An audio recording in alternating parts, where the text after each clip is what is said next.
ഖവാരിജികൾ നിഷേധിച്ചു. ഖബർ ശിക്ഷയെ മുഅ്തസിലാക്കൾ നിഷേധിച്ചു. പ്രവാചകന്റെ മേറാജിനെ ഖവാരിജികളും മുഅ്തസിലാക്കളും നിഷേധിച്ചു.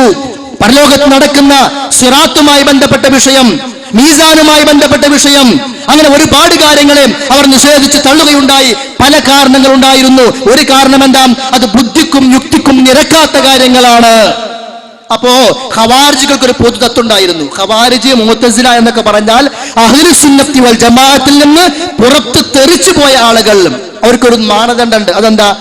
ആയത്തില്ലെങ്കിലും ഹദീസ് ഇല്ലെങ്കിലും ഒരു വ്യക്തിയുടെ ബുദ്ധി കൊണ്ട് എന്താണോ നന്മയായി തോന്നുന്നത് അത് ഇസ്ലാമാണ്. ആയത്തിലുണ്ടെങ്കിലും ഒരു വ്യക്തിയുടെ ബുദ്ധിക്ക് ഒരു കാര്യം തിന്മയായി തോന്നിയാൽ അത് ഇസ്ലാമല്ല എന്ന് പറഞ്ഞാൽ നന്മയും തിന്മയും സ്വീകരിക്കാനും തിരഞ്ഞെടുക്കാനുമുള്ള അവകാശം മനുഷ്യന്റെ ബുദ്ധിക്കുണ്ട് എന്ന് ഖവാരിജികൾ കണ്ടെത്തി. അത് അഹ്ലുസുന്നത്തിന്റെ മാർഗമല്ല, സലഫിന്റെ മാർഗമല്ല. ഇന്ന് മടവൂരികൾ ഉള്ളത്, ആ മടവൂരികൾ കോശാന പാടിക്കൊണ്ട് നടക്കുന്ന കേരള നവമടവൂരികൾ ഉള്ളത് ഈ മുഅ്തസിലിയത്തിന്റെയും ഖവാരിജികളുടെയും പാതയിലാണ്. സലഫിയത്തുമായി അവർക്കൊരു ബന്ധവുമില്ല. പേരിന് സലഫി എന്നൊക്കെ ഉണ്ട്. അങ്ങനെ പേരിന് സലഫി നിട്ടുകൊണ്ട് വലിയ കാര്യമൊന്നുമില്ല. ആദർശത്തിലും പ്രമാണം സ്വീകരിക്കുന്നിടത്തും ആ സലഫിന്റെ മാതൃകയില്ലാതെ നിങ്ങൾ പള്ളിക്കും സലഫി മസ്ജിദ് പേരിട്ടൊരു കാര്യമല്ല, മദ്രസക്കും സലഫി മദ്രസ എന്ന് പേരിട്ടൊരു കാര്യമല്ല. സലഫി മസ്ജിദിൽ കയറി ചെല്ലും. എന്നിട്ട് ഞാൻ നേരത്തെ പറഞ്ഞ പോലെ സൊഫിന്റെ കോലം നോക്കി നിങ്ങൾ അപ്പൊ മനസ്സിലാവും എത്ര സലഫിയത്തുണ്ട് അതിലേന്ന്. ഞാൻ പറഞ്ഞു വരുന്നത്, ബുദ്ധിക്ക് യോജിക്കാത്ത കാര്യങ്ങളെ തള്ളണമെന്ന് പറയുന്ന ഖവാരിജികളുടെ മാർഗത്തിലേക്ക് പലരും പോയി കഴിഞ്ഞു. കാലഘട്ടം മുന്നോട്ട് പോകുന്തോറും യഥാർത്ഥമായ ഇൽമും അറിവും സമൂഹത്തിൽ നിന്ന് കുറഞ്ഞു പോയിക്കൊണ്ടിരിക്കും. തഖ്വയും ഈമാനും ഇഖ്ലാസുമുള്ള ആളുകൾ ഇല്ലാതെയായിക്കൊണ്ടിരിക്കും. യഥാർത്ഥമായ അറിവ് സമൂഹത്തിന് നൽകുന്ന ആളുകളെ മാറ്റിവെക്കപ്പെട്ടുകൊണ്ടിരിക്കും. അങ്ങനെ ഒരു കാലത്ത് ഇൽമില്ലാത്ത, അറിവില്ലാത്ത ഒരു തരം ചണ്ടികളായി ഈ സമൂഹം മാറുമെന്ന് അഷ്റഫുൽ ഖൽഖ് സല്ലല്ലാഹു അലൈഹി വസല്ലമയുടെ പ്രഖ്യാപനമാണ്. അത് വഹീന്റെ അടിസ്ഥാനത്തിലുള്ള പ്രഖ്യാപനമാണ്. ഞാൻ പറഞ്ഞു വരുന്നത്, പ്രമാണത്തിന് പ്രാധാന്യം കൊടുക്കുക, വഹീന് പ്രാധാന്യം കൊടുക്കുക. ആ വഹയിൽ ഖുർആനുമുണ്ട്, ഹദീസുമുണ്ട്. അല്ലെങ്കിൽ പിന്നെ അത് പറയണം ആളുകൾ, എന്ത് ഖുർആൻ മാത്രമേ വഹയുള്ളൂ, ഹദീസൊന്നും വഹയിൽ പെടൂല എന്ന് ഈ നിഷേധികൾ പറയണം. അല്ലെങ്കിൽ പറയണം, റസൂൽ ഒരു മാനദണ്ഡം വെച്ചിട്ടുണ്ട്, നിങ്ങളുടെ ബുദ്ധിക്ക് യോജിക്കുന്ന ഹദീസുകൾ മാത്രം സ്വീകരിച്ചാൽ മതി, അല്ലാത്തൊന്നും സ്വീകരിക്കേണ്ട ആവശ്യമില്ല എന്ന് റസൂൽ പറഞ്ഞിട്ടുണ്ടോ? എങ്കിൽ ഓക്കെ. എന്നാ ഹദീസിലോ നേരെ തിരിച്ചാണ്, നേരെ തിരിച്ചാണുള്ളത്. ആ ഒരു സംഭവം കൂടി പറഞ്ഞിട്ട് ഇൻഷാ അല്ലാഹ് ഞാൻ അടുത്തൊരു ഭാഗത്തേക്ക് നീങ്ങാം. എന്താണെന്നറിയോ? നബി സല്ലല്ലാഹു അലൈഹി വസല്ലം ഒരു ദിവസം സുബഹി നമസ്കാരം കഴിഞ്ഞിട്ട്, സുബഹി നമസ്കാരം കഴിഞ്ഞ് ഇമാം ബുഖാരി ഉദ്ധരിക്കുന്ന 3471 ഹദീസ്, സുബഹി നമസ്കാരം കഴിഞ്ഞിട്ട് ആളുകളോട് പറയാണ്, പണ്ട് ബനൂ ഇസ്രായേലിൽ ഒരാളുണ്ടായിരുന്നു. അദ്ദേഹം ഒരു പശുവുമായിട്ട് ഇങ്ങനെ പോവുക. കുറെ പോയപ്പോ അദ്ദേഹത്തിന് ക്ഷീണം തോന്നിയാ പോയി പശുവിന്റെ പുറത്ത് കയറിയിരുന്നു. നടക്കാൻ കഴിയുന്നില്ല, പശുവിന്റെ പുറത്ത് കയറി. അപ്പൊ പശു പറയാണ്,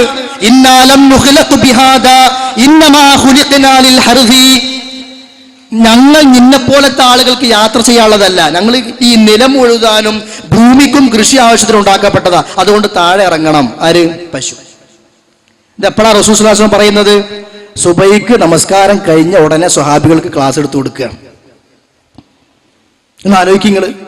ഇതെങ്ങാണ് നമ്മുടെ നാട്ടിലൊരു ഇമാം പറഞ്ഞ എന്താ ഉണ്ടാകുക? സർക്കുലർ എപ്പോ വന്നു ചോദിച്ചാൽ മതി. നബി സല്ലല്ലാഹു അലൈഹി വസല്ലം പഠിപ്പിക്കുന്ന ഒരു സദസ്സാണിത്. പശു സംസാരിക്കുക, എന്റെ പുറത്തുനിന്ന് ഇറങ്ങണം. ബുഖാരി ഉദ്ധരിക്കുന്ന ഹദീസാ. അപ്പോ സ്വഹാബികൾ പറയാ, സുബ്ഹാനല്ലാഹ്, അല്ലാഹ് എത്രമാത്രം വലിയവനാ, റബ്ബ് എത്ര പരിശുദ്ധവാനാണ്, ബഖറത്തുൻ തതകല്ലം, ഒരു പശു പോലും സംസാരിക്കുന്നല്ലോ, അള്ളാന്റെ കഴിവ് എത്രയാണ്. അങ്ങനെയാ സ്വഹാബികൾ ചിന്തിച്ചത്. പശു സംസാരിക്കൊന്നുമില്ല, ഈ ജാതി ബടായി കൊണ്ട് ഇവിടെ വന്നാൽ അടുത്ത ആഴ്ച ഇവിടെ ക്ലാസ് ഉണ്ടാവൂല എന്നല്ല അവര് പറഞ്ഞത്. അതാ നമ്മൾ പറഞ്ഞുകൊണ്ടിരിക്കുന്നത്. കാരണം നമ്മൾ നമ്മുടെ ഈ ബുദ്ധി കൊണ്ടാണ് അതിനെ തീരുമാനിക്കുന്നത്, നമ്മൾ നമ്മുടെ ബുദ്ധി കൊണ്ടാണ് അതിനെ നിഗമനിക്കുന്നത്, പിന്നെ വിലയിരുത്തുന്നത്. പാടില്ല സുഹൃത്തുക്കളെ. ഇനി ഇവിടുത്തെ പോയിന്റ് എന്താണെന്നറിയോ? ഈ സംഭവം പറഞ്ഞപ്പോ നബി സല്ലല്ലാഹു അലൈഹി വസല്ലം പറയാണ്, ഇതാ ഊമിനു ബിഹാദാ, ഈ സംഭവത്തിൽ ഞാൻ വിശ്വസിക്കുന്നു. റസൂൽ പറയാ, എനിക്കൊരു വിശ്വാസം ഉണ്ട്. ഒരു പശു ഈ ദുനിയാവെന്ന് സംസാരിച്ചു എന്ന് പറഞ്ഞ ഒരാളിൽ പെട്ടെന്ന് ഒരാളെ ബുദ്ധിക്ക് ഓടുന്ന കാര്യമല്ല. പക്ഷേ നിഷേധിക്കേണ്ട ആവശ്യമില്ല സുഹൃത്തുക്കളെ. റസൂൽ സ്വല്ലല്ലാഹു അലൈഹി വസല്ലം അങ്ങനെ ഒരു മാനദണ്ഡം വെച്ചിട്ടില്ല. റസൂൽ പറഞ്ഞത് നേരെ തിരിച്ച, ഈ ഹദീസിൽ, ഈ സംഭവത്തിൽ ഞാൻ വിശ്വസിക്കുന്നു. എന്നിട്ടെന്താ പറഞ്ഞത്? ഞാൻ മാത്രമല്ല, അനവ അബൂബക്കർ ഉമർ, അബൂബക്കറും ഉമറും വിശ്വസിക്കുന്നു അതിൽ.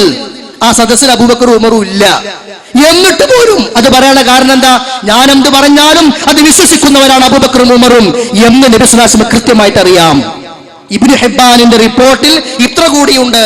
അവിടെ കൂടിയ സ്വഹാബികൾ പറഞ്ഞു, ആമന്നാ ബിമാ ആമന ബിഹി റസൂലുള്ളാഹ്, നബി സല്ലല്ലാഹു അലൈഹി വസല്ലം വിശ്വസിച്ച കാര്യത്തിൽ ഞങ്ങളും ഇതാ വിശ്വസിച്ചിരിക്കുന്നു. അപ്പോ അവിടെ ബുദ്ധിക്ക് യോജിക്കുന്ന കാര്യമായത് കൊണ്ടാണോ അബൂബക്കർ വിശ്വസിക്കും എന്ന് പ്രവാചകൻ പറഞ്ഞത്? അല്ല.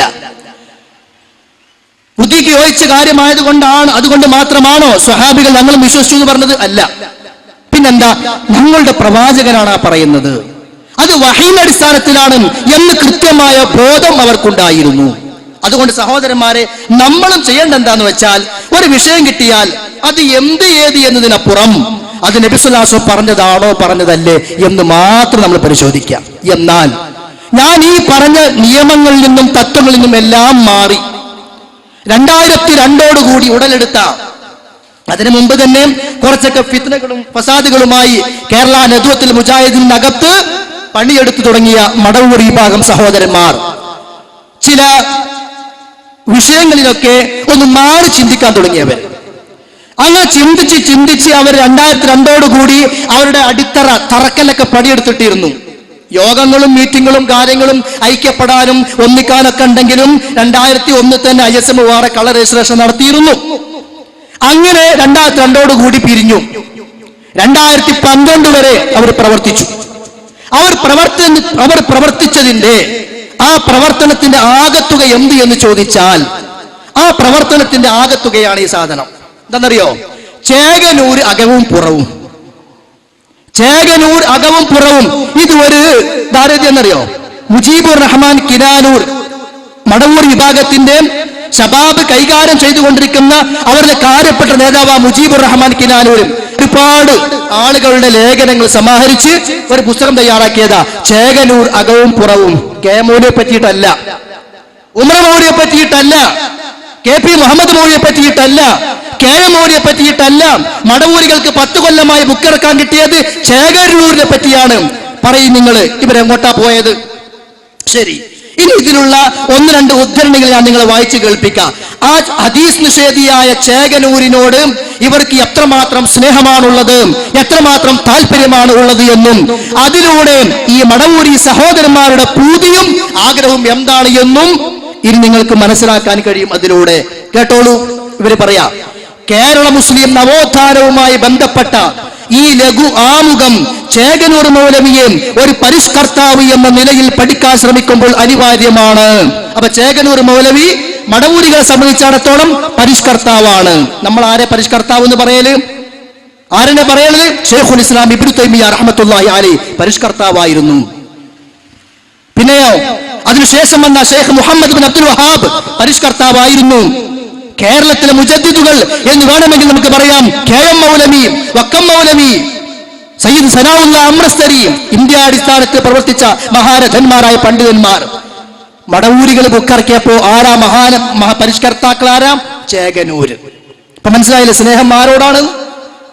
ഹദീസിനോടുള്ള അവരുടെ താല്പര്യം എത്രമാത്രമാണെന്ന് മനസ്സിലായില്ലേ നിങ്ങൾക്ക്? ഇത് കേട്ടോളി. ഹദീസിനൊരു ഉദാഹരണം. മഹാനായ അബ്ദുല്ലാഹി ഇബ്നു ഉമർ റളിയല്ലാഹു അൻഹുവിന്റെ മുമ്പിൽ അദ്ദേഹത്തിന്റെ മകൻ നിൽക്കുക. ആ മകനോട് പറഞ്ഞു, അള്ളാഹുവിന്റെ പ്രവാചകൻ സ്വല്ലല്ലാഹു അലൈഹി വസല്ലം പറഞ്ഞിട്ടുണ്ട്. എന്താ പറഞ്ഞത്? ലാ തംനഉ ഇമാ അല്ലാഹി മസാജിദല്ലാഹ്, അള്ളാഹിന്റെ അടിയാത്തുകളായ സ്ത്രീകളെ നിങ്ങൾ പള്ളിയെ തൊട്ട് തടയാൻ പാടില്ല. ഉടനെ മകൻ പറഞ്ഞു, വല്ലാഹി ലനംനഉഹുന്ന, ഞങ്ങൾ തടയുക തന്നെ ചെയ്യും. എന്താ ഹദീസിലുള്ളത്? ഫസബ്ബഹു സബ്ബൻ ശദീദാ, ശക്തമായ നിലക്ക് മകനെ ആക്ഷേപിച്ചു. എന്താ പറഞ്ഞത്? എന്റെ പ്രവാചകൻ തടയരുത് എന്ന് പറഞ്ഞു എന്ന് ഞാൻ പറയുമ്പോ തടയുമെന്ന് നീ പറയുകയോ? ആ മകനോട് ദേഷ്യത്തോടു കൂടി സംസാരിച്ചു. ഒരു ഹദീസിന് എതിര് പറഞ്ഞപ്പോൾ. അതായിരുന്നു സ്വഹാബത്തിന് ഹദീസിനോടുള്ള സ്നേഹം. ആ സ്നേഹമാണ് നമ്മൾക്ക് വേണ്ടത്. അതാണ് നമുക്കിന്നുള്ളത്. അതാണ് പലർക്കും നഷ്ടപ്പെട്ടു പോയത്. ഇവരോ ഹദീസിനെ കളിയാക്കിയ, ഹദീസിനെ പരിഹസിച്ച, ഹദീസിനെ പുച്ഛിച്ച, ഹദീസിനെ തെറി പറഞ്ഞ അബൂ ഹുറൈറ റളിയല്ലാഹു അൻഹുവിനെ ജൂത മുനാഫിഖാണ് എന്ന് പോലും എഴുതി വെച്ച ചേകനൂരിനെ കുറിച്ച് മടവൂരികൾ എഴുതിയതാ. എന്താ എഴുതിയത്? ചേകനൂർ അകവും പുറവും. എന്നിട്ടോ പരിഷ്കർത്താവാണ്, നവോത്ഥാന നായകനാണ്. കേട്ടോളി അടുത്ത വരി. നവോത്ഥാന ചരിത്രത്തിന്റെ 3-ാം ഘട്ടം പിന്നിട്ട ശേഷമായിരുന്നു അദ്ദേഹത്തിന്റെ സജീവമായ രംഗപ്രവേശം. 1967 വരെ അദ്ദേഹം ഉൽപ്പതിഷ്ണു വിഭാഗങ്ങളുമായി സഹകരിച്ചു. അതിനുശേഷമാണ് ഹദീസ് നിഷേധം അടക്കമുള്ള ഒറ്റപ്പെട്ട അഭിപ്രായം മുന്നോട്ട് വെച്ചത്. ഹദീസ് നിഷേധിയായിരുന്നു ചേകനൂര് എന്ന് പറയാൻ മടവൂരിയുടെ നാവ് പൊന്തുന്നില്ല, പേന ചലിക്കുന്നില്ല, ധൈര്യം വരുന്നില്ല. ഒറ്റപ്പെട്ട ഹദീസ് നിഷേധം. എന്നാ ചേകനൂരിന്റെ ഹദീസ് നിഷേധത്തിന്റെ കോലം ഒക്കെ ഒന്ന് അറിയണമല്ലോ, അന്ന് കേട്ടോളി. ചേകനൂർ ഹദീസിനെ എങ്ങനെയാ കണ്ടത്? ഇവര് കൊച്ചാക്കാൻ നോക്കുക. അങ്ങനൊന്നും ചേകനൂരിന് ഇല്ല. എന്നാ ചേകനൂർ എന്താ പറഞ്ഞത്? അതൊന്ന് കേട്ടോളൂ. ഖുർആൻ വ്യാഖ്യാനിച്ചുകൊണ്ടോ മതവിധികൾ വിവരിച്ചുകൊണ്ടോ ഉള്ള ഒറ്റ ഹദീസും നബി എഴുതുകയോ സ്വഹാബികൾ എഴുതി വെക്കുകയോ ചെയ്തിട്ടുണ്ടെന്നതിന് യാതൊരു തെളിവും ഒറ്റ അഹ്ലുൽ ഹദീസുകാരനും കൊണ്ടുവരാൻ സാധ്യമല്ല. ഹദീസ് എഴുതി വെക്കാൻ പ്രവാചകൻ കൽപ്പിച്ചു എന്നതിന് ഒരു തെളിവുമില്ല. അഹ്ലെ ഹദീസുകാരന് തെളിവ് കൊണ്ടുവരാൻ സാധിക്കൂല എന്ന് വെല്ലുവിളിക്കുക. ആര്? ചേകനൂര്. ആ ചേകനൂരിനെ കുറിച്ച് പറയാ ചില ഒറ്റപ്പെട്ട അഭിപ്രായങ്ങളൊക്കെ വെച്ചിട്ടുള്ളൂ. മൗലൂദാണത്. ശരി, അടുത്ത കേട്ടോളി ഒന്നുകൂടി. ഹിജ്റ 3-ാം നൂറ്റാണ്ടിൽ വിരചിതമായ ഹദീസ് പുരാണങ്ങളൊന്നും ഇസ്ലാമിൽ പ്രമാണമല്ല. ആര്? ചേകനൂര്. ആ ചേകനൂരാണ് പരിഷ്കർത്താവ്. ആരുടെ? മടവൂരികളുടെ. ഇനി പറയേ, ഹദീസ് നിഷേധമാണോ ഇത്, അതോ ഹദീസ് സ്വീകരിക്കലാണോ? ആരോടാ നിങ്ങൾക്ക് സ്നേഹം? ഇത് അബ്ദുൽ അലി മദനി മൊറയൂർ എന്ന വ്യക്തിയോടുള്ള വെറുപ്പല്ല, ആ ശരീരത്തോട് ഒരു വെറുപ്പുമില്ല. പക്ഷെ അദ്ദേഹത്തിന്റെ നാവിലൂടെ വന്ന ഹദീസുകളെ പരിഹസിക്കുന്ന, കളിയാക്കുന്ന സംസാരം ഇവിടെ ഉണ്ടായിട്ടുണ്ട്. അത് KNM-ന്റെ യഥാർത്ഥ ആളുകൾക്ക്, ഏത് ലെറ്റർപേഡും സിനിമ കനം കൊണ്ട് നടക്കുന്ന ആളുകളുണ്ട്, അവരല്ല. ആശയം കൊണ്ട്, ആദർശം കൊണ്ട് KNM-നോടൊപ്പം നിൽക്കുന്ന ആളുകളുണ്ട്. അവർക്കത് അംഗീകരിക്കാൻ കഴിയില്ല. അലി മദനിയെ പോലെയുള്ള ആളുകളുടെ നാവിലൂടെ വരുന്ന വിഷവാക്കുകളുണ്ടല്ലോ, അത് കേട്ട് നിശബ്ദത പാലിക്കാൻ ഞങ്ങളെ കൊണ്ടാവില്ല. നിങ്ങൾ ഏത് മൂലയിൽ പോയി പ്രസംഗിച്ചാലും പിന്നാലെ ഞങ്ങളും വരും, ഒരു സംശയവുമില്ല. അപ്പൊ മനസ്സിലായല്ലോ ചേകനൂരിനെ സംബന്ധിച്ചുള്ള ഇവരുടെ വിശ്വാസം അല്ലെങ്കിൽ ഇവരുടെ താല്പര്യം എന്താണ് എന്ന്. ഇനി ഞാൻ ചില കാര്യങ്ങൾ നിങ്ങളത് വായിച്ചു കേൾപ്പിക്കാം. ഓരോരോ വിഷയങ്ങൾ കൂടുതൽ വിശദീകരിക്കാൻ സമയമല്ല. അല്ലാഹു സുബ്ഹാനഹു വ തആലയുമായി ബന്ധപ്പെട്ടുകൊണ്ട് നമ്മുടെ വിശ്വാസം എന്താ സഹോദരന്മാരെ? അല്ലാഹുവിന്റെ സിഫാത്തുകൾ, അല്ലാഹുവിന്റെ അഫ്ആലുകൾ, പ്രവർത്തനങ്ങൾ എല്ലാം അഹ്ലു സുന്നത്തുൽ ജമാഅത്തിന്റെ വിശ്വാസം എന്താ? അല്ലാഹ് ഒരു കാര്യം ഉണ്ടെന്ന് പറഞ്ഞാൽ ഉണ്ടെന്ന് വിശ്വസിക്കണം, അല്ലേ? അതിനെ വ്യാഖ്യാനിക്കാൻ പാടില്ല, നിഷേധിക്കാൻ പാടില്ല, ന്യായീകരിക്കാൻ പാടില്ല, മറ്റൊന്നിനോട് സാദൃശ്യപ്പെടുത്താൻ പാടില്ല, അതിന് രൂപം നൽകാൻ പാടില്ല. ഇതൊന്നുമില്ലാതെ അള്ളാഹ്ക്ക് കൈയുണ്ടെന്ന് പറഞ്ഞാൽ കൈയുണ്ടെന്ന് വിശ്വസിക്കണം. അള്ളാഹ്ക്ക് കാലുണ്ടെന്ന് ഹദീസിൽ വന്നാൽ കാലുണ്ടെന്ന് വിശ്വസിക്കണം. അള്ളാഹ്ക്ക് മുഖമുണ്ടെന്ന് ഹദീസിലും ഖുർആനിലും വന്നാൽ ഉണ്ടെന്ന് വിശ്വസിക്കണം. അള്ളാഹ് സുബ്ഹാനഹു ഹദീസിൽ വന്നാൽ ഖുർആനിൽ വന്നാൽ നമ്മൾ അതേ പ്രകാരം വിശ്വസിക്കണം, അല്ലേ? ഇത് ഏത് ചെറിയ മുജാഹിദിനും അറിയാം. അതിന് വലിയ അറബി കോളേജിൽ പോകുന്നു വേണ്ട, ചെറിയ കുട്ടിക്കറിയാം. മുജാഹിദുകളുടെ ഈ വിഷയത്തിലെ വിശ്വാസം എന്താ? അള്ളാഹു അർശിലാണ്, അള്ളാഹ് ഒന്നാം ആകാശത്തേക്ക് ഇറങ്ങും, അല്ലെ? ഇതൊക്കെ യഥാർത്ഥ ഒരു മുജാഹിദ് പ്രസ്ഥാനം, ഇസ്ലാഹി പ്രസ്ഥാനം എന്താണെന്ന് പഠിച്ച് മനസ്സിലാക്കിയ ചെറിയ കുട്ടിക്ക് പോലും അറിയാം. ഇവിടെ CNN നിലപാടെന്താ? ഒക്കെ നിഷേധിച്ചു. ചേകനൂരിന്റെ നിലപാടെന്താ? ഒക്കെ നിഷേധിച്ചു. നിഷേധിക്കാൻ കാരണം എന്താ? പണ്ട് നിഷേധിച്ച മുഅ്തസിലത്തിന്റെയും പണ്ട് നിഷേധിച്ച ഖവാരിജികളുടെയും വഴിയിലേക്ക് CNN-ഉം ചേകനൂരും പോയി. ഇപ്പോഴോ ഞാൻ വിശദീകരിക്കൂല. ചില കാര്യങ്ങൾ നിങ്ങൾ കേൾക്കുക. ആരെയും ദേഷ്യം പിടിപ്പിക്കാനല്ല, ആരെയും വിഷമിപ്പിക്കാനല്ല, ഞങ്ങൾ സ്റ്റേജ് കെട്ടിക്കൊടുക്കുന്ന, ഞങ്ങൾ പണം ചിലവഴിച്ച് പ്രസംഗിപ്പിക്കുന്ന ഈ പണ്ഡിതന്മാർ ഞങ്ങളെ എങ്ങോട്ട് കൊണ്ടുപോകുന്നു എന്ന് ആ ആളുകൾ സ്വയം വിലയിരുത്താനും സ്വയം തീരുമാനിക്കാനും വേണ്ടി മാത്രം ചില ഉദാഹരണങ്ങൾ നോക്കി. നിങ്ങൾ നമുക്കൊക്കെ അറിയാലോ, ഒന്നാം ആകാശത്തേക്ക് രാത്രിയുടെ 2 കഴിഞ്ഞാൽ അള്ളാഹ് ഇറങ്ങി വരും. നമുക്ക് തർക്കമില്ലല്ലോ. നമ്മളെ അതിൽ വിമർശിച്ചത് ആരാ? സമസ്തക്കാരാണ്. മുജാഹിദിന്റെ അള്ളാഹ്, ഇറങ്ങുന്ന അള്ളാഹ്, കേറുന്ന അള്ളാഹ്, കണ്ണുള്ള അള്ളാഹ്, കാലുള്ള അള്ളാഹ്, കളിയാക്കി പേരോട് നമ്മൾ മറുപടി പറഞ്ഞു. നമ്മൾ അങ്ങനെ കളിയാക്കരുത്, അത് അള്ളാഹ് പഠിപ്പിച്ചതാണ്. അതിനെ നമ്മൾ അള്ളാഹിന്റെ മഹത്വത്തിന് യോജിക്കുന്ന നിലക്കുള്ള വിശേഷണങ്ങളായി മനസ്സിലാക്കണം. നിഷേധിക്കാനോ വിശദീകരിക്കാനോ ന്യായീകരിക്കാനോ വ്യാഖ്യാനിക്കാനോ പാടില്ല എന്ന് എന്നോ മുതൽ നമ്മൾ മറുപടിയാ പറയാനും ജനങ്ങൾക്കിടയിൽ പഠിപ്പിക്കാൻ തുടങ്ങിയിട്ടുണ്ട്. എന്നാൽ കേട്ടോളൂ, അബ്ദുസ്സലാം സുലൈമിയുടെ അഭിപ്രായം എന്താണ്? ഇവിടെ സലാം സുലൈമി വന്നിട്ടില്ല, ശരിയാണ്. പക്ഷേ മടബൂർ വിഭാഗത്തിൽ 2 ടീമുണ്ട്. ഒന്ന് കുറച്ചൊക്കെ ഹദീസിൽ വന്ന കാര്യങ്ങളൊക്കെ സ്വീകരിക്കണം എന്ന് പറഞ്ഞ് നല്ല നിലക്ക് മുന്നോട്ട് പോകുന്ന ചെറിയ മുണ്ടത്തെ പോലെയുള്ള ആളുകൾ. മറ്റൊന്ന് തനി ചേകനൂർസത്തിൽ മെമ്പർഷിപ്പ് ഇല്ലെങ്കിലും തനി ചേകനൂരികളായി നടക്കുന്ന മുഅ്തസിലികളായി നടക്കുന്ന ചില ആളുകൾ മടവൂരിസത്തിലുണ്ട്. അതിലൊക്കെ പെട്ട ഒരാളാണ് ബഹുമാനനായ അബ്ദുസ്സലാം സുല്ലമി. സുല്ലമി എന്ന വ്യക്തിയോടോ അദ്ദേഹത്തിന്റെ ആ ശരീരത്തോടോ എനിക്കൊരു വെറുപ്പുമില്ല. അദ്ദേഹത്തിന്റെ പ്രായത്തെ ഞാൻ ബഹുമാനിക്കുന്നു. പക്ഷേ അദ്ദേഹം പറഞ്ഞ ആശയങ്ങൾ തികച്ചും ഖുർആനിനും ഹദീസിനും ഘടകവിരുദ്ധമായതുകൊണ്ട് അതിനെതിരെ നിശബ്ദത പാലിക്കാനും ഈമാനുള്ള ഞങ്ങൾക്ക് സാധ്യമല്ല എന്നതുകൊണ്ട് മാത്രം ഇത് വിശദീകരിക്കുകയാണ്. കേട്ടോളൂ. രാത്രിയുടെ അന്ത്യദശയിൽ ഉള്ള പ്രാർത്ഥനയ്ക്ക് കൂടുതൽ പരിഗണന അള്ളാഹു നൽകുന്നതാണ്. ഈ തത്വം ഒരു സാഹിത്യ പ്രയോഗത്തിലൂടെ അവതരിപ്പിക്കുകയാണ് ഇവിടെ. ഏത്? അള്ളാഹ് ഒന്നാം ആകാശത്തേക്ക് ഇറങ്ങി വരും എന്ന് പറഞ്ഞാൽ അതൊരു സാഹിത്യ പ്രയോഗമാണ്. അപ്പൊ ഇറങ്ങുന്നു വിശ്വസിക്കാൻ പാടില്ല. ഇതാരെ വിശ്വാസ? ഞാൻ പറഞ്ഞ മുഅ്തസിലത്തിന്റെ വിശ്വാസം, ഖവാരികളുടെ വിശ്വാസം എന്ന്. ആ വിശ്വാസമാണ് ഇന്ന് സമസ്തക്കാര് പോരി നടക്കുന്നത്. അതിന് മറുപടി പറയാനാ വാഴക്കാട് ഖനന പ്രസംഗം അബ്ദുറഹ്മാൻ സലഫി അന്ന് ഒരുപാട് നടത്തിയത്. പിന്നെ നാദാപുരത്തിൽ ചർച്ച വന്നു, പലയിടത്തും ചർച്ച വന്നു. അള്ളാഹു ഇറങ്ങുമെന്ന് പറഞ്ഞാൽ ഇറങ്ങുമെന്ന് വിശ്വസിക്കണം. പറ്റൂലാന്ന് മുഅ്തസിലികളും ഖവാരിജുകളും ചേകനൂരികളും അബ്ദുസ്സലാം സുല്ലമിയും. ഇനി ചിന്തിക്കുന്നു, ആർക്കാ നമ്മൾ വേദി കെട്ടിക്കൊടുക്കുന്നത്? ഇതില്ലെങ്കിൽ ഇല്ല എന്ന് പറയും. നിങ്ങൾ പോകണം, പരിശോധിക്കണം. സലാം സുല്ലമിയുടെ പരിഭാഷ 2-ാം വാള്യം 122-ാമത്തെ പേജ്. ഇല്ലെങ്കിൽ ഇല്ല എന്ന് പറയണം. ഞാൻ ഇനിയും വരാം ഇൻഷാ അല്ലാഹ്. ഇവിടെ അടുത്ത് തന്നെ ഖുതുബ, അധികം ദൂരക്കൊന്നും പോണ്ട. പോയി പരിശോധിച്ചിട്ട് വ്യക്തികളോടാണ് താല്പര്യമെങ്കിൽ അങ്ങനെ, പിന്നെ വിരോധമൊന്നുമില്ല. അല്ല, പ്രമാണത്തോടാണ് താല്പര്യമെങ്കിൽ, അള്ളാഹുവോടാണ് നിങ്ങളുടെ സ്നേഹം എങ്കിൽ, പ്രവാചകരോടാണ് പ്രതിബദ്ധത എങ്കിൽ എന്ത് ചെയ്യണമെന്ന് നിങ്ങൾ സ്വയം ഒന്ന് വിലയിരുത്തുക. അള്ളാഹുവിന്റെ സിഫാത്തുകളിൽ എല്ലാറ്റിലും തന്നെ നമുക്ക് പറയാനുള്ളത് വിശദീകരിക്കാനോ വ്യാഖ്യാനിക്കാനോ ന്യായീകരിക്കാനോ നിൽക്കാതെ അള്ളാഹ് പറഞ്ഞിടത്ത് നിൽക്കണം. അള്ളാഹു ചിരിക്കും, ഹദീസിലുണ്ട്. അള്ളാഹു ചിരിക്കും. നബിസ്വലാസം പഠിപ്പിച്ചതാ. അള്ളാഹ് ചിരിച്ച സംഭവം ഹദീസിൽ വന്നിടത്ത് അത് പഠിപ്പിക്കുമ്പോ പ്രവാചകൻ ചിരിച്ചു. അത് കേട്ട് പഠിച്ച അബൂ ഹുറൈറ റളിയല്ലാഹു അൻഹു താബിഈങ്ങൾക്ക് അത് പഠിപ്പിച്ചു കൊടുക്കുമ്പോ അദ്ദേഹം ചിരിച്ചു. കാരണം റസൂൽ ചിരിച്ചിട്ടുണ്ട്.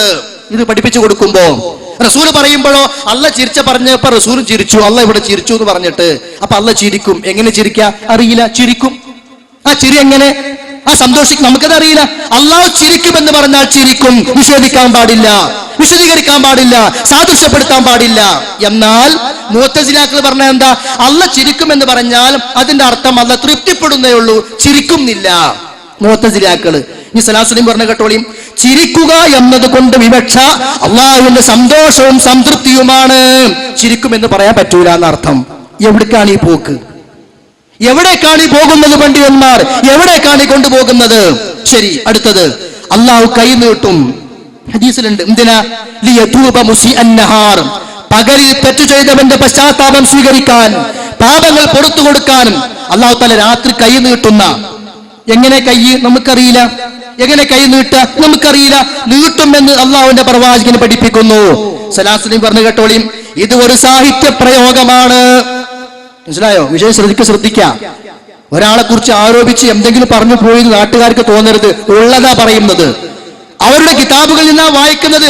ഇനി നിങ്ങൾ മൊറയൂരിനെ കൊണ്ടുവരുന്നു എങ്കിൽ ഞങ്ങൾക്ക് വേണ്ടത് മൊറയൂരിനല്ല, സലാസുല്ലമിനെ നിങ്ങൾ കൊണ്ടുവരണം എന്ന് നമുക്ക് വേണമെങ്കിൽ ചർച്ച തന്നെ നേരിട്ടാകാം. വിഷയത്തിൽ ഒരു സങ്കടവും ഇല്ലെങ്കിൽ സന്തോഷമേ ഉള്ളൂ. അത് സലാസുല്ലം എഴുതി വെച്ചതാ. അള്ളാഹു കൈ നീട്ടുമെന്ന് പറഞ്ഞാൽ ഇത് ഒരു സാഹിത്യ പ്രയോഗമാണ്. അപ്പൊ റസൂൽ വന്നപ്പോ എന്തിനാ? സാഹിത്യം പഠിപ്പിക്കാൻ വന്നതാ. എന്ത് വിഷയം എടുത്താലും അതൊക്കെ സാഹിത്യം. ഇതാണ് മുഅ്തസിലിയത്തിന്റെ ചിന്താഗതി എന്ന് പറയുന്നത്. ഇനി കേട്ടോളൂ, തെറ്റ് ചെയ്യുന്ന മനുഷ്യന്മാർക്ക് അള്ളാഹുവിനോട് നേരിട്ട് പശ്ചാത്തപിച്ച് മടങ്ങാമെന്നും ഇടയാളന്മാരുടെ ആവശ്യമില്ലെന്നുമുള്ള തത്വത്തിന്റെ പ്രാധാന്യമാണ് ഹദീസ് പഠിപ്പിക്കുന്നത്. അല്ലാതെ കൈയുണ്ട് എന്നല്ല. ഇത് സലാസുല്ലമിയുടെ പരിഭാഷ, റിയാദുസ് സ്വാലിഹീൻ പരിഭാഷ 2-ാം വാള്യം 44-ാമത്തെ പേജ്. ഇനി പറയേ, ഞാൻ ഹദീസിനെ സ്വീകരിക്കുന്നു എന്ന് പറഞ്ഞുകൊണ്ട് ഇത്തരം ഹദീസുകളെ വ്യാഖ്യാനിക്കലാണോ ഹദീസിനെ സ്വീകരിക്കൽ? അതോ ഹദീസിൽ വന്ന വിഷയങ്ങളെയും അതേപോലെ അംഗീകരിക്കലാണോ? സഹോദരന്മാരെ, തീർന്നില്ല. ഇനി കേട്ടോളൂ നിങ്ങൾ, അള്ളാഹു അർശിൽ ഉപവിഷ്ടനാണ്. നമ്മൾ എത്ര തവണ പ്രസംഗം കേട്ടതാ? ഇന്നല്ലാഹ ഇസ്തവാ അലൽ അർശ് അർ-റഹ്മാനു അലൽ അർശി ഇസ്തവാ. അള്ളാഹു അർശിൽ ഉപവിഷ്ടനായിരിക്കുന്നു. ഇത് ഒരുപാട് തവണ ആവർത്തിച്ച് കേട്ട് മറുപടി പറഞ്ഞു നമുക്കൊക്കെ കാണാതെ പഠിഞ്ഞ വിഷയ അല്ലേ? അത് ഖവാരിജിന്റെ മുഅ്തസിലത്തിന്റെ വിശ്വാസ. എന്ത്? അള്ളാഹു അർശിൽ ഉപവിഷ്ടനായി എന്ന് പറയാൻ പറ്റൂല. അല്ല അധികാരമേറ്റു എന്നാണ് അർത്ഥം, അധികാരമുള്ളവനായി എന്നാണ് അർത്ഥം. മുഅ്തസിലാക്കൾ പറഞ്ഞു, നാന് ശബാബിൽ വന്നത് കേട്ടോളൂ നിങ്ങൾ. ഇസ്തവ അലൽ അർശി എന്ന് ഖുർആനിൽ ഒന്നിലധികം സ്ഥലങ്ങളിൽ വന്നിട്ടുണ്ട്. അത് അവൻ സിംഹാസനത്തിൽ ഉപവിഷ്ടനായി എന്ന സൂക്തത്തെ അതിന്റെ അക്ഷരാർത്ഥത്തിൽ മനസ്സിലാക്കിയാലുള്ള അപകടം പരിഗണിച്ചുകൊണ്ട് പല പണ്ഡിതന്മാരും അള്ളാഹു പ്രപഞ്ചത്തിന്റെ ആധിപത്യം പൂർണ്ണമായും ഏറ്റെടുത്തു എന്ന് അർത്ഥം കൊടുത്തുകൊണ്ട് തൗവീൽ ചെയ്തിട്ടുണ്ട്. എന്താ പറഞ്ഞത്? അള്ളാഹു അർശിൽ ഉപവിഷ്ടനായി എന്ന് പറഞ്ഞാൽ ഒരുപാട് അപകടമുണ്ട്. ആ അപകടം പരിഗണിച്ചുകൊണ്ട് ഒരുപാട് ആളുകൾ പണ്ഡിതന്മാർ എന്ത് ചെയ്തിട്ടുണ്ട്? അതിൽ വ്യാഖ്യാനിച്ചിട്ടുണ്ട്. എന്താ വ്യാഖ്യാനം? ആ വ്യാഖ്യാനം എന്താണെന്നറിയോ? പ്രപഞ്ചത്തിന്റെ ആധിപത്യം ഏറ്റെടുത്തു എന്നേ അർത്ഥമുള്ളൂ, അർശിൽ ഉപവിഷ്ടനായി എന്ന അർത്ഥമല്ല. എങ്ങനെയുണ്ടെന്ന് അറിയാം? എത്രമാത്രം വലിയ പിഴവത്! അർശിൽ ഉപവിഷ്ടനായി എന്ന് പറഞ്ഞാൽ അങ്ങനെ തന്നെ വിശ്വസിക്കണം എന്ന് പഠിപ്പിച്ച നമ്മൾ ഇതാ ഇപ്പൊ അബ്ദുസ്സലാം പറഞ്ഞെന്താ? അതിന്റെ അർത്ഥം ആധിപത്യം ഏറ്റെടുത്തു എന്നാണ്. അങ്ങനെ പല പണ്ഡിതന്മാരും പറഞ്ഞിട്ടുണ്ട്. ആ പണ്ഡിതന്മാർ ആരാന്നറിയോ? അഹ്ലു സുന്നത്തുൽ ജമാഅത്തിന്റെ അല്ല, അബൂബക്കർ റാസിയെ പോലെയുള്ള, ഫഖ്റുദ്ദീൻ റാസി അല്ല, അത് വേറെ. അബൂബക്കർ റാസിയെ പോലെയുള്ള, ജബായിയെ പോലെയുള്ള, ജസ്സാസിനെ പോലെയുള്ള മുഅ്തസിലി പണ്ഡിതന്മാർ പറഞ്ഞു ഇതിനെ വ്യാഖ്യാനിക്കണം. അത് അതേപടി സലാസുല്ലം ഏറ്റെടുത്തു. അത് അതേപടി അലി മദ്നി മൊറയൂര് കേരളം മുഴുവൻ നടന്ന് പ്രസംഗിക്കുകയും ചെയ്യും. ഹക്കും അറിയില്ല, ബാത്തിലും അറിയില്ല, ഹദീസിലുള്ളതും അറിയില്ല, എല്ലാത്തും അറിയില്ല. സലാസുല്ലം എന്താ കൊടുത്തത് ഇങ്ങനെ പ്രസംഗിച്ചു നടക്കും. അത് ജനങ്ങളെ വഴിപഠിപ്പിക്കാൻ മാർഗമായി സ്വീകരിക്കുകയും ചെയ്യും. നമ്മളോ അത് വലിയ സുന്നത്യമാത്തിന്റെ ഹോജരാജാവാണ് എന്ന നിലക്ക് മൈക്കും കെട്ടിക്കൊടുക്കും. 2002 വരെ തൗഹീദ് പറയാനോ സുന്നത്ത് പഠിപ്പിക്കാനോ ഇസ്ലാഹി പ്രസ്ഥാനത്തിന്റെ ആദർശം പഠിപ്പിക്കാനോ ഈ പറയുന്ന ആളുകളൊന്നും കാണാറില്ല. സാലിഷിനെയും കണ്ടിട്ടില്ല, നാസർ സുലൈമിനെയും കണ്ടിട്ടില്ല, ഈ പറയുന്ന അലി മദ്നി മൊറയൂരിനെയും കണ്ടിട്ടില്ല, അബൂബക്കർ നസാഫിനെയും കണ്ടിട്ടില്ല. തൗഹീദ് പറഞ്ഞിട്ട് ഏറുകൊണ്ട് പല്ലുപൊട്ടി കുപ്പായം കീറി ആദർശം ഈ കേരള സമൂഹത്തെ പഠിപ്പിച്ചൊരു കാലഘട്ടം ഉണ്ടായിരുന്നു. അന്ന് വരെ ആരും ഉണ്ടായിരുന്നില്ല. ഇപ്പൊ കാറും AC സൗകര്യം കൊണ്ടുപോകാനും കൊണ്ടുവരാനും ആളുകളൊക്കെ ആയപ്പോ കുറെ അങ്ങോട്ട് ചാടി ഇറങ്ങി. എന്നിട്ടോ ചേങ്ങനൂരിനെ പണിയെടുത്ത് നടക്കുക. ചേങ്ങനൂർക്ക് ഇപ്പൊ നല്ല മട്ടായി, അവർക്ക് പണി കുറഞ്ഞു. കാരണം അവർ എന്തുദ്ദേശിച്ചോ അത് അലി മദ്നി നടത്തിക്കൊണ്ടിരിക്കുന്നു. അവരെന്തുദ്ദേശിച്ചോ അത് കരിമ്പിലാക്കൽ നടത്തിക്കൊണ്ടിരിക്കുന്നു. അവരെന്തുദ്ദേശിച്ചോ അത് KVയെ പോലെയുള്ള അബ്ദുൽ ലത്തീഫ് മൗലിയെ പോലെ ചില ആളുകൾ നടത്തിക്കൊണ്ടിരിക്കുന്നു. അതിൽ പറഞ്ഞതിൽ വിഷമമൊന്നുമില്ല, ഉള്ളത് തന്നെ തെളിവ് ഞാൻ തരും. വ്യക്തമായ ഹദീസ് വിഷയത്തിലേക്ക് പോയിക്കൊണ്ടിരിക്കുക. കാരണം എന്താ? അള്ളാഹു പ്രപഞ്ചത്തിന്റെ അധികാരം ഏറ്റെടുത്തു എന്നാണ് അതിനെ വ്യാഖ്യാനിക്കേണ്ടത്. അങ്ങനെ പല പണ്ഡിതന്മാരും വ്യാഖ്യാനിച്ചിട്ടുണ്ട്. എന്നാ ആ വ്യാഖ്യാനം ആരുടെയെന്നറിയോ? മുഅ്തസിലാക്കളുടെയും ഖവാരിജികളുടെയും. പിന്നെ ആരെ വ്യാഖ്യാന ഞാൻ വായിച്ചു കേൾപ്പിച്ചത് അപ്പൊ മനസ്സിലാവും. അള്ളാഹുവിന് കൈയുണ്ടെന്നും മുഖമുണ്ടെന്നും അവൻ ആകാശത്തിൽ അർശിൽ ഉപവിഷ്ടനാണെന്നുമൊക്കെ എഴുതുകയും പരസ്യമായി പ്രസംഗിക്കുകയും ചെയ്യുമ്പോൾ അത് വരുത്തിവെക്കുന്ന ദൂരവ്യാപകമായ പ്രത്യാഘാതങ്ങൾ ഊഹിക്കാവുന്നതേയുള്ളൂ. Sunni voice 2007 May 1-15. അള്ളാഹു അർശിൽ ഉപവിഷ്ടനാന്ന് പറഞ്ഞാൽ ഒരുപാട് അപകടങ്ങൾ അതിലുണ്ട്. സലാസുലി പറഞ്ഞ അതേ വാക്ക്, സലാസുലി പറഞ്ഞ അതേ വാക്ക് സുന്നി വോയിസിൽ എന്താ? സലാസുലൈം പറഞ്ഞ അതേ വാക്കാ. അല്ലാഹു അർശിൽ ഉപവിഷ്ടനായി എന്ന് പറഞ്ഞാൽ ഒരുപാട് അപകടങ്ങൾ വരാറുണ്ട്. അപ്പോ സുന്നി പണ്ഡിതന്മാർ അങ്ങനെ പറഞ്ഞിട്ടുണ്ട്. ശരി, ആയിക്കോട്ടെ, നിങ്ങൾ എല്ലാവരും ഒന്നായിക്കോളി. അതാണ് ഹുസൈൻ മടവൂർ പറഞ്ഞത്. തൗഹീദിൽ ആർക്കും വ്യതിയാനം സംഭവിച്ചിട്ടില്ല, നമുക്ക് എല്ലാവർക്കും ഒന്നാകാം. അപ്പൊ അവസാനം ഹുസൈൻ മടവൂർ പറഞ്ഞത് എന്താ? കാരണം എന്താ? ഔലിയാക്കന്മാർക്ക് അബൗദികമായ കഴിവുണ്ടെന്ന് ഓരും വിശ്വസിച്ചു, ജിന്നുകൾക്ക് അബൗദികമായ കഴിവുണ്ടെന്ന് കേരളപേരും പറഞ്ഞു. അപ്പൊ പിന്നെ തൗഹീദിൽ ആർക്കും വലിയ കുഴപ്പമൊന്നുമില്ല, എല്ലാവരും ഒന്നിച്ച് ചിർക്കിലേക്കാണ് പോയിക്കുക. അത് വിഷയം മാറി ഇൻഷാ അല്ലാഹ് മഗ്‌രിബിന് ശേഷം സലീം സാഹിബ് അത് വിശദീകരിക്കും. ഇനി കേട്ടോളിൻ, അള്ളാഹുവിനെ കുറിച്ച് ഈ വിശ്വാസം വേറെ ആർക്കാണുള്ളത് കേട്ടോ? അർശുള്ള അള്ളാഹുവിന്റെ സിംഹാസനം എന്നത് അള്ളാഹുവിന്റെ അനുപമമായ അധികാരത്തിന്റെയും നിയന്ത്രണ ശക്തിയുടെയും പ്രതീകമായിട്ടാണ് ഖുർആനിലും ഹദീസിലും ഉപയോഗിക്കപ്പെട്ടിട്ടുള്ളത്. അതിന് അള്ളാഹു ഗംഭീരമായ ഒരു സിംഹാസനം ഉണ്ടാക്കി അതിൽ കയറി സ്വസ്ഥനായി ഇരിക്കുകയാണ് എന്ന് അർത്ഥം കൽപ്പിക്കുന്നത് ശരിയാവുകയില്ല. ആര്? ധാരാ TK ഉബൈദ് ജമാഅത്തുകാരനാ. ഓൾക്കും ഹദീസിനോട് അത്രയൊക്കെ തന്നെ ഉള്ളൂ. ബുഖാരിയിൽ കള്ളക്കഥ, ബുഖാരിയിൽ പൊട്ടക്കഥ എന്നൊക്കെ അച്ചടിച്ചു വിടുന്ന എഴുതിവിടുന്ന പൈശാചിക കരങ്ങളാണ് ജമാഅത്തെ ഇസ്ലാമിന്റെ സഹോദരന്മാർക്കുള്ളത്. നിങ്ങൾ ഒന്ന് ചിന്തിക്കണം കേട്ടോ. ജമാഅത്തേരോടാ പറയുന്നത്, ഇഖാമത്തുദ്ദീൻ ഞങ്ങളുടെ ലക്ഷ്യം അതാ. ഇഖാമത്തുദ്ദീൻ. സമൂഹത്തിൽ ശിർക്ക് നടന്നാലോ ഒരു കുഴപ്പമില്ല, ബിദ്അത്ത് ഉണ്ടായാലോ ഒരു കുഴപ്പമില്ല. അപ്പുറത്ത് അതിനേക്കാളും വലിയ ഖുറാഫാത്ത് നടക്കുന്നു. ഒരു കുഴപ്പമില്ല. ഇവിടെ മൗലൂദും ജാറപൂജയും ഒക്കെ നടക്കുന്ന, ഒരു കുഴപ്പമില്ല. ഞങ്ങളുടെ ലക്ഷ്യം എന്താ? ഇഖാമത്തുദ്ദീൻ. പിന്നെ എന്താ ഇഖാമുദ്ദീൻ? തക്കാളി കച്ചവടമോ? തക്കാളി കച്ചവടവും അതിന്റെ വില പറയലും അതിന്റെ വില നിശ്ചയിക്കലും അതിനുവേണ്ടി അങ്ങാടിയിൽ മുദ്രാവാക്യം വിളിക്കലും അതാണോ ജമാഅത്തുകാരെ ഇഖാമത്തുദ്ദീൻ? തൗഹീദ് പ്രശ്നമല്ല, ശിർക്ക് പ്രശ്നമല്ല, ഖബറാരാധന പ്രശ്നമല്ല, മാലി മൗലീദും പ്രശ്നമല്ല, ഇതൊന്നും ഓൽക്ക് പ്രശ്നമല്ല. പിന്നെയോ ഇഖാമത്തുദ്ദീനാണ് ലക്ഷ്യം താനും. അവരാ പറഞ്ഞത് എന്ത്? അള്ളാഹു അർശിൽ ഉപവിഷ്ടനാണെന്ന് പറഞ്ഞാൽ അത് ശരിയല്ല. പിന്നെ ആരാ പറഞ്ഞത്? സുന്നി വോയിസ്. അപ്പൊ സുന്നി വോയിസും പറഞ്ഞു, ജമാഅത്തേരും പറഞ്ഞു, അബ്ദുസ്സലാം സുലൈമി പറഞ്ഞു. ഇതാണ് പല പണ്ഡിതന്മാരും പറഞ്ഞിട്ടുണ്ട് എന്ന് പറഞ്ഞത്. സുന്നത്തിയെ മാത്രം പണ്ഡിതന്മാർ അത് പറഞ്ഞിട്ടുമില്ല, പറയുകയും ഇല്ല. അപ്പൊ എവിടെ വിശ്വാസം? KNM-ന്റേതല്ല, KJU-ന്റേതല്ല, അഹ്ലുസുന്നത്ത് വൽ ജമാഅത്തിന്റേതുമല്ല. മറിച്ച് പിഴച്ചുപോയ കക്ഷികളിൽ ആരൊക്കെ പറഞ്ഞിട്ടുണ്ടോ ആ വിശ്വാസമാണ് അബ്ദുസ്സലാം സുലൈമി ഈ വിഷയത്തിൽ പ്രചരിപ്പിച്ചത്. അതിന്റെ അനുയായികൾക്ക് വേണ്ടിയിട്ടാണ് ഇവിടെ സ്റ്റേജ് കെട്ടിക്കൊടുത്തത്. ആ കൊണ്ടുവന്നവരും കൊടുത്തവരും ചിന്തിക്കുക. ഇതോടുകൂടി അവസാനിച്ചോ? ഇല്ല സഹോദരന്മാരെ, ഇനി നോക്കി നിങ്ങൾ, വളരെ പ്രധാനപ്പെട്ട ഒരു വിഷയം. അല്ലാഹു സുബ്ഹാനഹു വ തആല പഠിപ്പിച്ചൊരു കാര്യം, ആ പരലോകത്ത് പിന്നെ മീസാനുണ്ട്, തുലാസ് ഉണ്ട് എന്നൊക്കെ. സത്യമാണത്. നമ്മുടെ കർമ്മങ്ങൾ തൂക്കിക്കണക്കാക്കും. വമ്മാമൻ സഖലത മവാസീനുഹു ഫഹുവ ഫീ ഐശത്തിൻ റാദിയ വമ്മാമൻ ഖഫത മവാസീനുഹു ഫഉമ്മുഹു ഹാവിയ. മീസാൻ ഒരു യാഥാർത്ഥ്യമാണ്, ഒരു വസ്തുതയാണ്. പക്ഷെ അതിനെ മുഅ്തസിലാക്കൾ വ്യാഖ്യാനിച്ചു. അത് തൂക്കുന്ന അർത്ഥമുള്ളൂ, നീതി കാണിക്കുന്ന അർത്ഥമേ ഉള്ളൂ, അല്ലാണ്ട് അങ്ങനെ രണ്ട് വശങ്ങളുള്ള ഒരു തുലാസ് ഉണ്ടൊന്നുമില്ല എന്നൊരു വ്യാഖ്യാനിച്ചു. നമ്മളും നമ്മുടെ മനസ്സിൽ ഇപ്പൊ നമ്മൾ തൂക്കുന്ന പോലെ തുലാസ് കാണാനും പാടില്ല. അതെങ്ങനെ അതിന്റെ രൂപം നമുക്കറിയില്ല. പക്ഷെ അബ്ദുസ്സലാം സുലൈമി പറഞ്ഞ എന്താ? അതിനെ വ്യാഖ്യാനിക്കേണ്ടതാണ് എന്നാ. ഏതുപോലെ? സിറാത്തിനെ വ്യാഖ്യാനിച്ച പോലെ. അപ്പൊ സിറാത്ത് വ്യാഖ്യാനിച്ചു എന്നർത്ഥം. നരകത്തിന് മുകളിലൊരു പാലമുണ്ട്, വഴുവഴുപ്പുള്ള, സാധാരണ പ്രദേശത്തെ മുള്ളുപോലെ പ്രയാസമുള്ള ഒരു വഴി.